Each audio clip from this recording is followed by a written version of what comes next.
सभी हिंदी साहित्य प्रेमियों का हिंदी साहित्य की क्लास में आपका हार्दिक स्वागत अभिनंदन।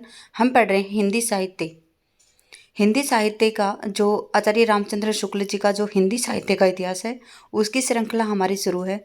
साथ ही साथ जो यूथ कंपटीशन टाइम्स है उसके 13,000 प्लस क्वेश्चनों की श्रृंखला भी हमारी शुरू हुई है। उसमें हमने इतिहास से संबंधित आदिकाल से भक्ति काल से और अभी हम रीतिकाल से संबंधित क्वेश्चन आंसर कर रहे हैं। देखिए, आप क्लास से जुड़े रहें, आपके लिए क्लासें बहुत उपयोगी होंगी। किसी भी आने वाले एग्जाम में अगर आप youth competition times 13,000 plus question है उसमें, और अगर हिंदी साहित्य का इतिहास देखिए, आप हिंदी साहित्य का इतिहास पढ़ते रहिए, उसके साथ में वो क्वेश्चन भी लगाइए जो मैं करवा रही हूँ आपको यूथ कंपटीशन टाइम्स से। तो आपको स्वयं को ये एहसास होगा कि जो आचार्य रामचंद्र शुक्ल जी हैं इनके इतिहास से बहुत सारे क्वेश्चन आए हुए हैं और आगे भी आने वाले एग्जाम में आएंगे। ठीक है, देखिए, भिखारी दास से पहले हमने पढ़ा था कौन है, अली मुही बखा। ठीक है, ये जो रीतिकाल से संबंधित कवि हैं, रीति ग्रंथकार कवि हैं, और प्रकरण 2 के अंतर्गत जो उत्तर मध्यकाल है जिसे रीतिकाल भी कहा जाता है उसमें प्रकरण 2 के अंतर्गत दिए गए हैं। प्रकरण 1 में रीतिकाल का सामान्य परिचय है। ठीक है, देखिए, रामचंद्र शुक्ल जी का जो हिंदी साहित्य का इतिहास है ये प्रामाणिक भी है और इससे क्वेश्चन भी बहुत ज़्यादा आते हैं। ठीक है, इसके बाद में पढ़ेंगे हम बच्चन जी का इतिहास। ठीक है, पहले ये कंप्लीट कर लेते हैं। ठीक है, मेरा मकसद यही है कि मैं हिंदी साहित्य में जो ये रामचंद्र शुक्ल जी का इतिहास है ये आपको कंप्लीट पढ़ाऊँ, लेकिन इसके पद्य मैं आपको नहीं पढ़ाऊँगी। पद्य वही पढ़ाऊँगी जो परीक्षा के लिए उपयोगी होंगे, महत्वपूर्ण है, जो अभी तक आए हैं या फिर आगे आने वाले होंगे।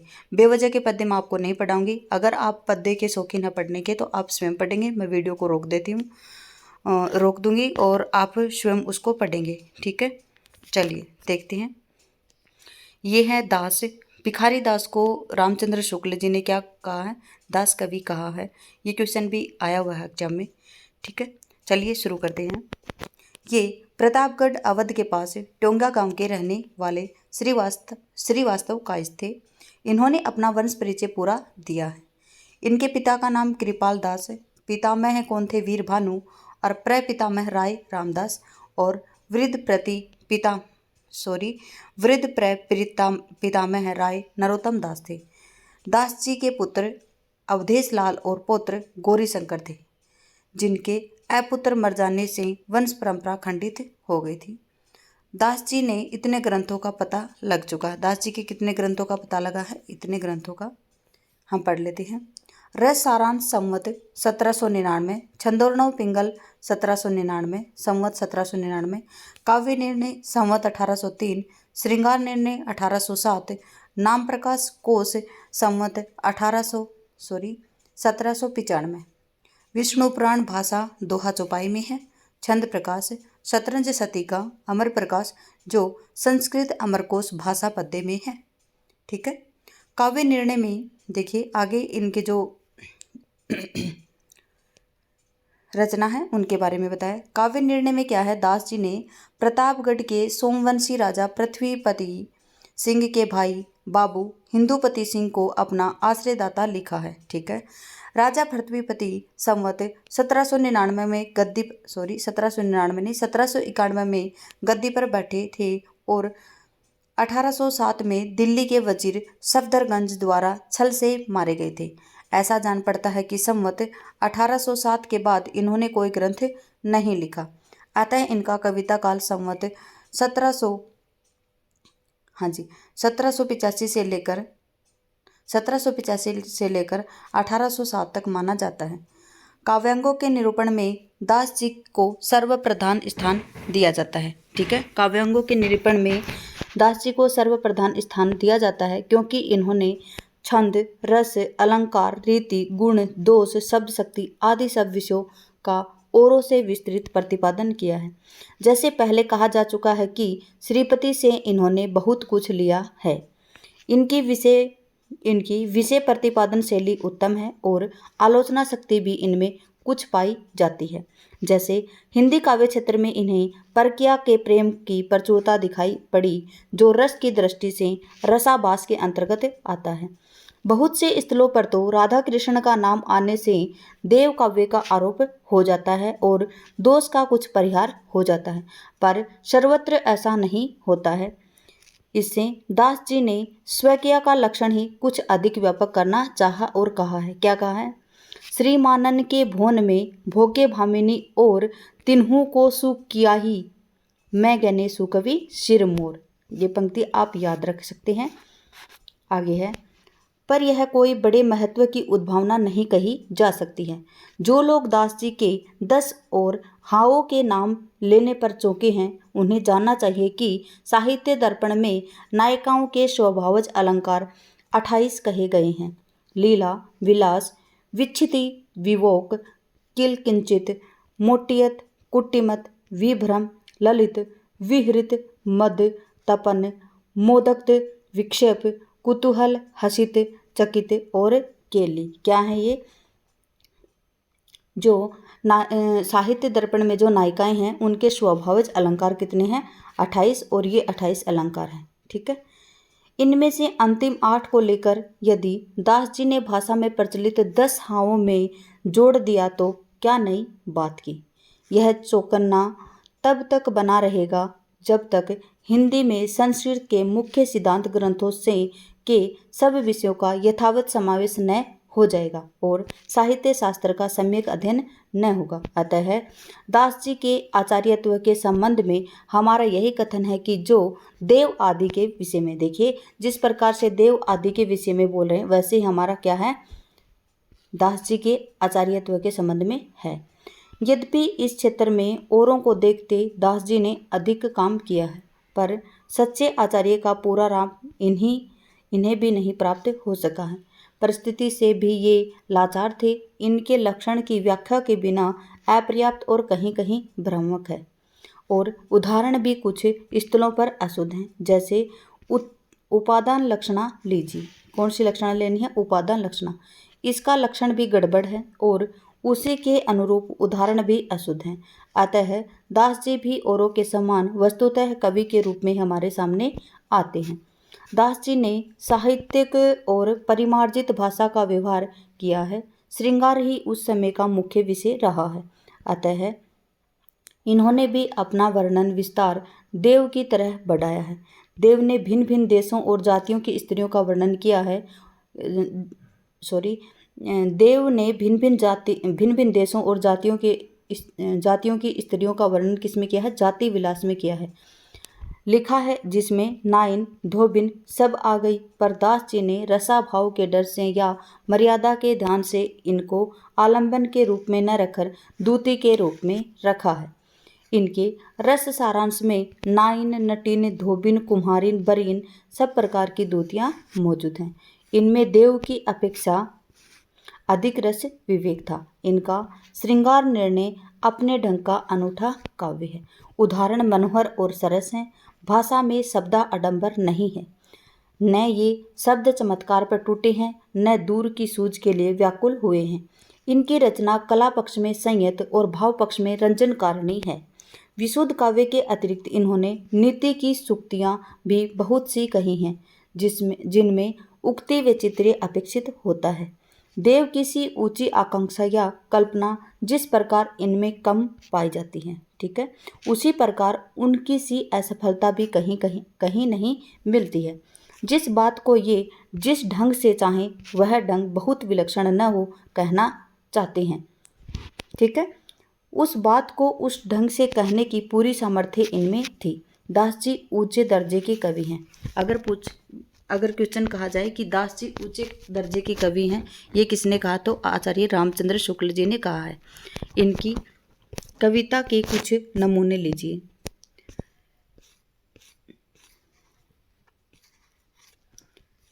देखिए, एक पद्य इनका ये है, आप वीडियो को रोक के पढ़ेंगे स्वयं अगर आप पढ़ना चाहते हैं तो। दो ये हैं और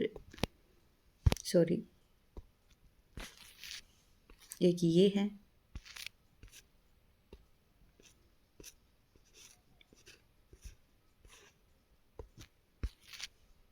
और एक ये है। आगे पढ़ते हैं हम भूपति। भूपति को राजा गुरुदत्त सिंह भी नाम जाना जाता है। ठीक है, भूपति को किस नाम से जाना जाता है? राजा गुरुदत्त सिंह को। ये अमेठी के राजा थे। इन्होंने संवत 1791 में श्रृंगार के दोहों की एक सतसई बनाई। उदयनाथ कविंदर इनके यहाँ बहुत दिनों तक रहे थे। ये महाशय जैसे सहृदय और काव्य मर्मज्ञ थे, वैसे ही कवियों का आदर सम्मान करने वाले थे। देखिए, ये महाशय जिस प्रकार से सहृदय और काव्य मर्मज्ञ थे, उसी प्रकार से ये कवियों का आदर और सम्मान भी करते थे। क्षत्रियों की वीरता भी इनमें पूरी थी। ठीक है, क्षत्रियों की तरह वीरता भी इनमें थी।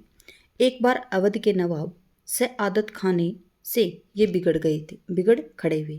सआदत खान ने जब इनकी गढ़ी घेर ली, तब ये बाहर सआदत खां के सामने ही बहुतों को मार काट कर गिराते हुए जंगल की ओर निकल गए। उसका उल्लेख कविंदर ने इस प्रकार से लिखा है।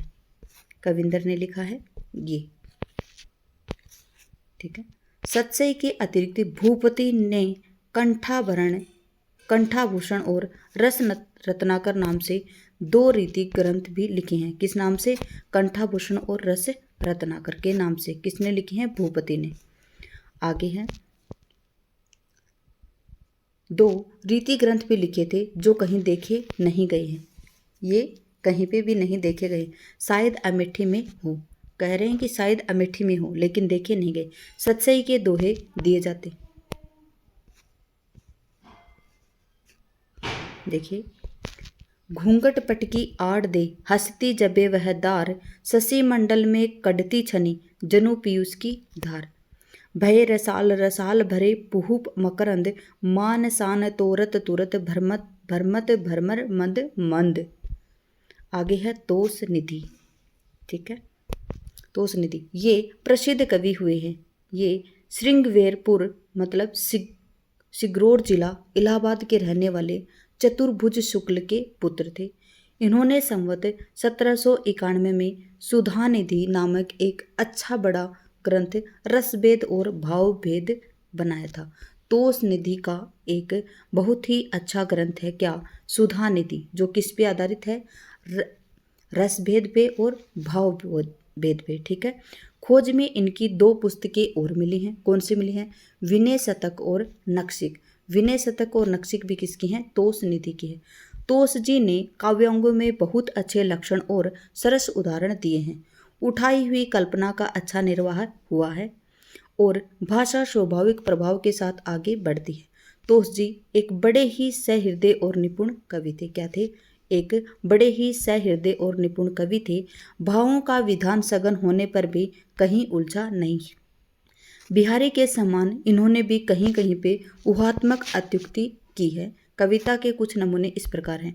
अगर ये क्वेश्चन आए कि बिहारी के समान इन्होंने भी कहीं कहीं ऊहात्मक अत्युक्ति की है, तो किन्होंने की है? तोष निधि ने। और ये किसने कहा? रामचंद्र शुक्ल जी ने कहा है। देखिए, ये इनकी हैं पद्य। भूषण भूषित दूषणहीन प्रवीण महारस में छवि छाई, पूरी अनेक पदार्थ तेजे ही में परमार्थ स्वार्थ पाई। ठीक है, ओ उगते मुक्ते उलही कवि तोष अनोस धरी चतुराई, होत सब सुख की जनिता बनी आवत जो बनिता कविताई। उसके बाद में एक पद इनका ये है, एक कहे हंसी उद्वजु। फिर दूसरा है सिर हरि के छवि देखबे को आँखियाँ प्रति रोमही में करी दे तो। और उसके बाद में पंक्तियाँ हैं ये। उसके बाद में हम पढ़ते हैं, ये हैं 26 और 27 नंबर कवि। 26 पर हैं दलपति राय और 27 पर हैं बंशीधर। चलिए पढ़ लेते हैं इनके बारे में। दलपति राय महाजन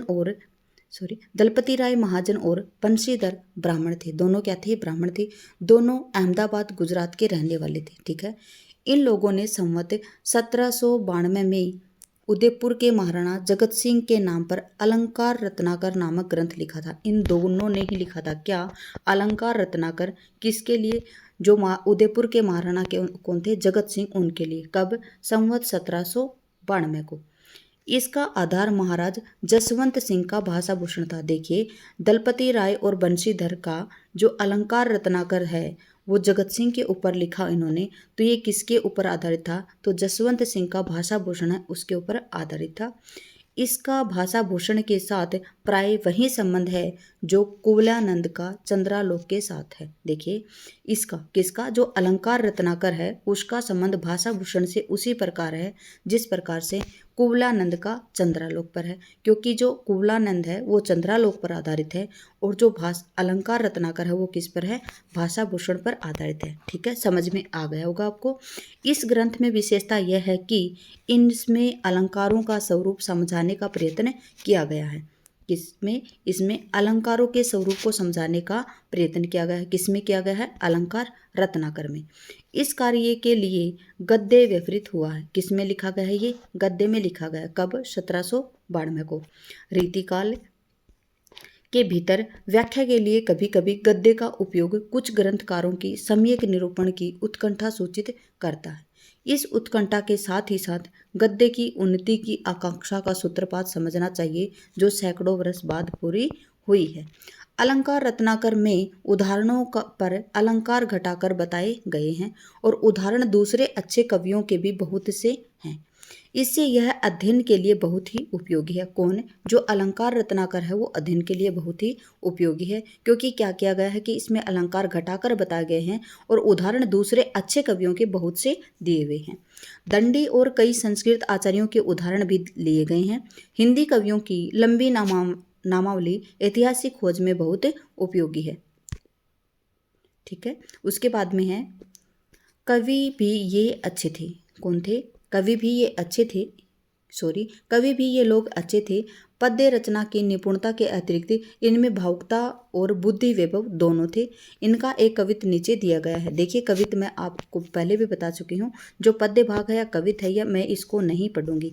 ठीक है, मैंने आपको रोक दिया है, आप रोककर वीडियो को पॉज करके पढ़ सकते हैं। ठीक है, अगला कवि है हमारा सोमनाथ, जो कि 28 नंबर का कवि है। सोमनाथ के बारे में आप पढ़ेंगे क्योंकि सोमनाथ महत्वपूर्ण है। और तोष निधि जो कवि थे उनके बारे में भी आप पढ़ेंगे। ठीक है, तोष निधि की जो तोष कवि की जो सुधा निधि थी उसको तो आप याद ही रखेंगे। ये माथुर ब्राह्मण थे और भरतपुर के महाराज वदन सिंह के कनिष्ठ पुत्र प्रताप सिंह के यहाँ रहते थे।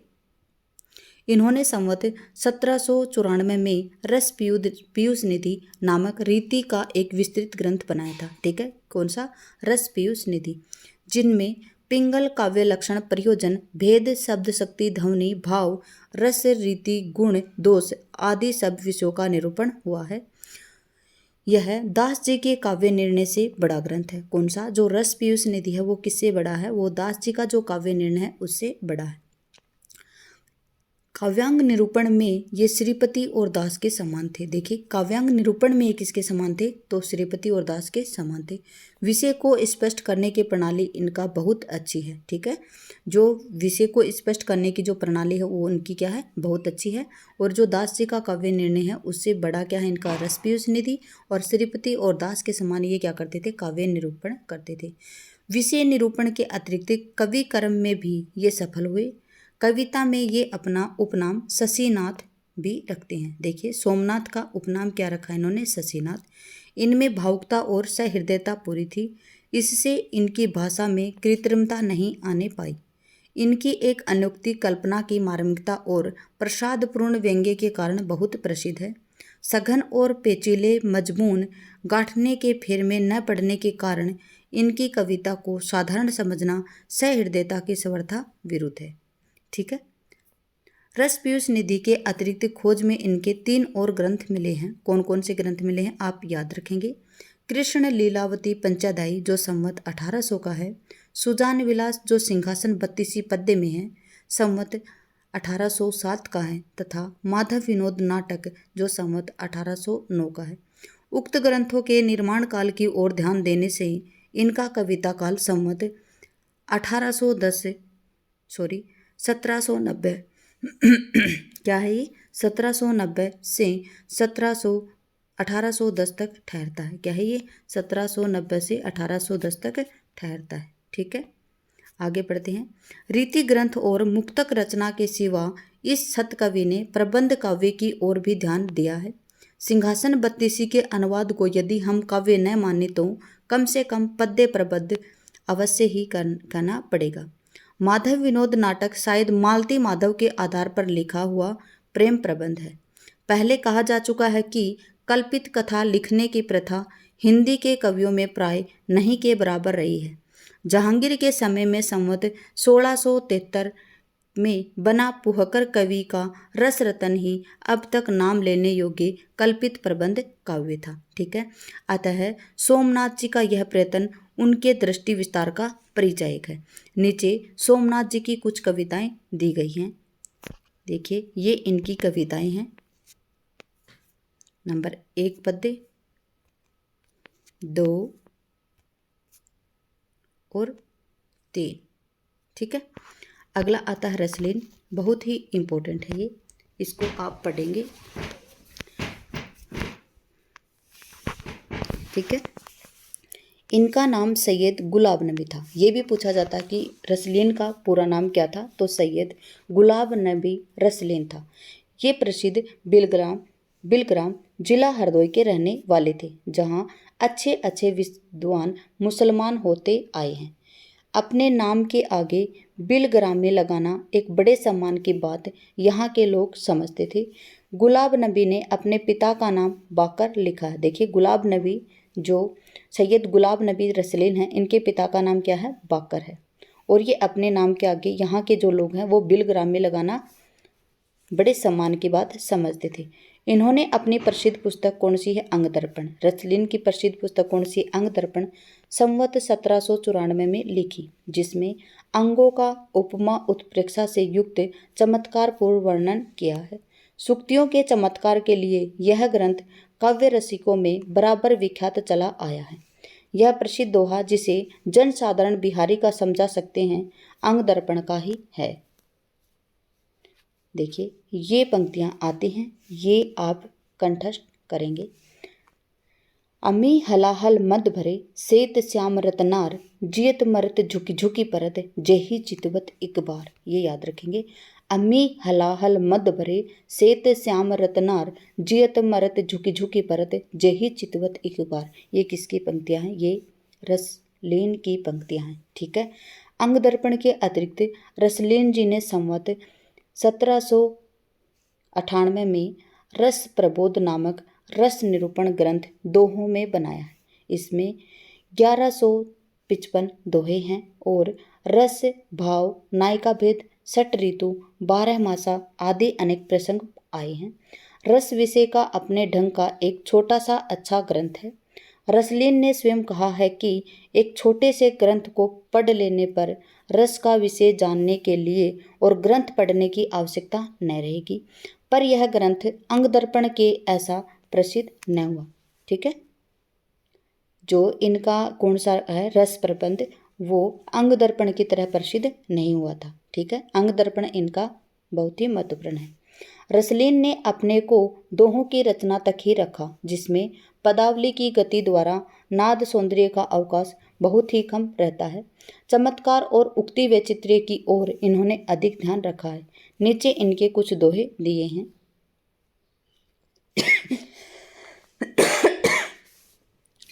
सॉरी, ये पद्य आप स्वयं पढ़ना चाहें तो पढ़ सकते हैं, बल्कि इतना इम्पोर्टेंट नहीं है, बेवजह टाइम ना खराब करें। आगे है नंबर 30, रघुनाथ जी। ये बंदीजन एक प्रसिद्ध कवि हुए हैं, जो काशीराज महाराज बरीवंड सिंह की सभा को सुशोभित करते थे।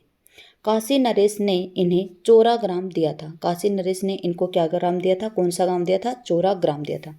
इनके पुत्र कौन है, गोकुलनाथ, पौत्र हैं गोपीनाथ, और गोकुलनाथ के शिष्य कौन है, मणिदेव ने महाभारत का भाषा अनुवाद किया, जो काशीराज के पुस्तकालय में रखा है। ठीक है, इनके पुत्र कौन है, गोकुलनाथ, और पौत्र कौन है, गोपीनाथ। ठीक है, और गोकुलनाथ के शिष्य कौन थे, मणिदेव, जिसने महाभारत का भाषा अनुवाद किया, और वो कहाँ पे रखा है, काशीराज के पुस्तकालय में रखा है। ठीक है, ठाकुर शिव सिंह जी ने इनके 4 ग्रंथों के नाम बताए हैं। ठाकुर जो शिव सिंह जी हैं, उन्होंने इनके 4 ग्रंथ बताए, कौन से, काव्य कलाधर, रसिक मोहन, जगत मोहन और इश्क महोत्सव।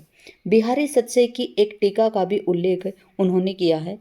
इसका कविता काल संवत 1790 से 1810 तक समझना चाहिए। ठीक है, रसिक मोहन संवत देखिए, रसिक मोहन संवत 1796 अलंकार ग्रंथ है। रसिक मोहन क्या है? एक अलंकार ग्रंथ है। इसमें उदाहरण केवल श्रृंगार ही नहीं, वीर आदि अन्य रसों के भी बहुत अधिक हैं। एक अच्छी विशेषता तो यह है कि इनके अलंकारों के उदाहरण में जो पद्य आए हैं उनके प्राय सब चरण प्रस्तुत अलंकार के सुंदर और स्पष्ट उदाहरण होते हैं। इस प्रकार इनके कवित्व और सवैयों का सारा कलेवर अलंकार को उदाहरित करते हुए प्रयुक्त हुए हैं। भूषण आदि बहुत से कवियों ने अलंकारों के उदाहरण में जो पद्य रखे उनका केवल अंतिम या कोई चरण ही वास्तव में उदाहरण होता है। उपमा के उदाहरण में इनका यह प्रसिद्ध कवित्व लीजिए। देखिए, ये आप स्वयं से पढ़ेंगे, पढ़ना चाहें तो पढ़े, वरना इतना खास जरूरी नहीं है। देखिए, काव्य कलाधर संवत 1802 रस का ग्रंथ है। काव्य कलाधर इनका क्या है?